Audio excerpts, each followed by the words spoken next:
What is up, Mako Madness fans? This is Dan checking in from SeaWorld Orlando, and of course we're gonna go see what's new with Mako. Let's go.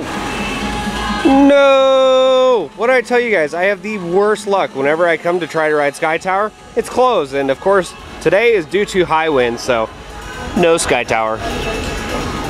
Always a beautiful sight to see Mako testing, especially when it's the first thing that you see as soon as you walk into the new area.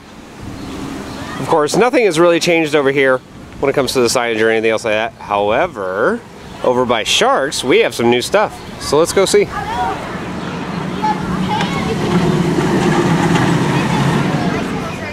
Alright, so we're over here by Sharks Underwater Grill, and one thing to note, they have covered up some of those bolts that were holding in the shipwreck pieces, made it look like sand. It actually looks much better.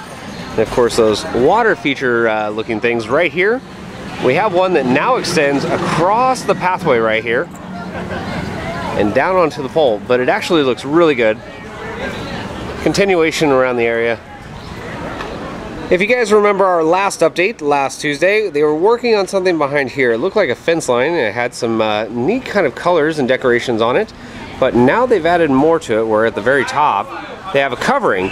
So I'm wondering, could we see a games area over here or something of that sorts? But we do have a nice cover. Like I said, definitely something is going to be going here. And then we have a footer for the Giga Coaster that's coming in 2020.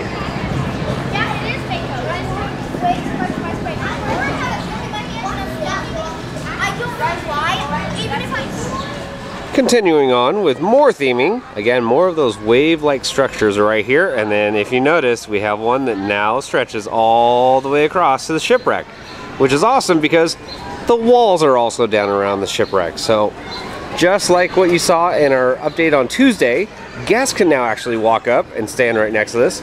I didn't actually get a chance to see this side of it, so they do have some rocks right here. Again, looks really awesome, but you can get right up next to it and check it all out.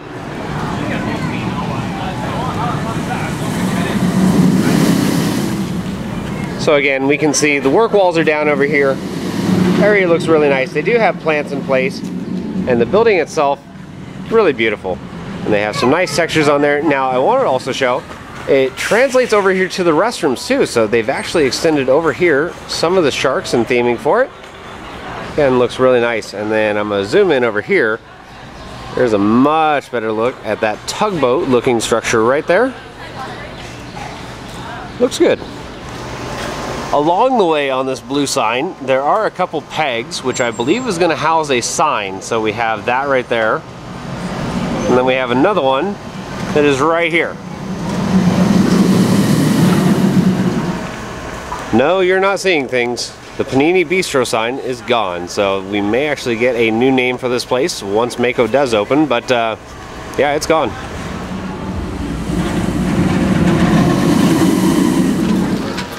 Alright, so one other thing I did want to showcase with the rock work over here is they're not 100% done with all the rock work. As we see here, they have added some paint, and they're going to be doing some more, but again, still got a lot to add to the area, guys. As you can see here, we do have a ride regulation sign which has been installed at the front entrance. So they are putting up signage, which is a good thing to see, guys. Alright, so we're at the Flamingo boat dock now, and I wanted to showcase over here, we have the old pathway right there, but again, we have some more markers that are in the ground. I do expect us to see some sort of concrete going in very soon. And along this way, we can see those nets with the poles in the water, everything else like that, but looks really, really great. Of course, we have the layout right there looking beautiful.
think we're gonna hit a buoy. Uh-oh.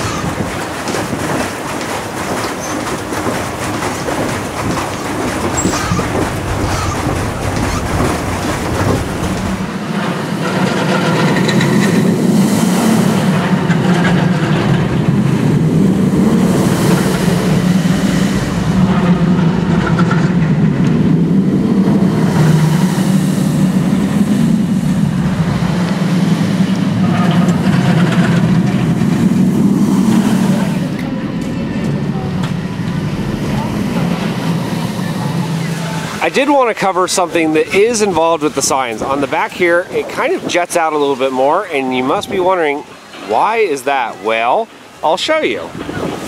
Right around the sign here are speakers. So they just got installed recently, but we have speakers that were bolted on to the rest of the shipwreck area. Looks nice, very sneaky, hides it very well.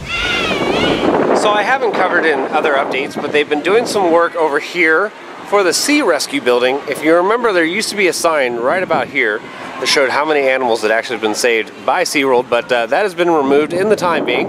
I don't know if it's going to be returning, but again, we have the Pardon Our Bubble sign up, and they are doing something here in the front entrance area. Well guys, that is going to do it for another SeaWorld Orlando Mako construction update. As we saw, the ride had some new signage and some new theming. It looked absolutely awesome, and of course, we can't finish a video without having a Manta sign off, of course. But if you like what we do, we're going to have more updates, guys, from here up until opening and beyond. So follow us on Instagram, follow us on Facebook, and our YouTube page at Mako Madness, and I will see you out on the Midway.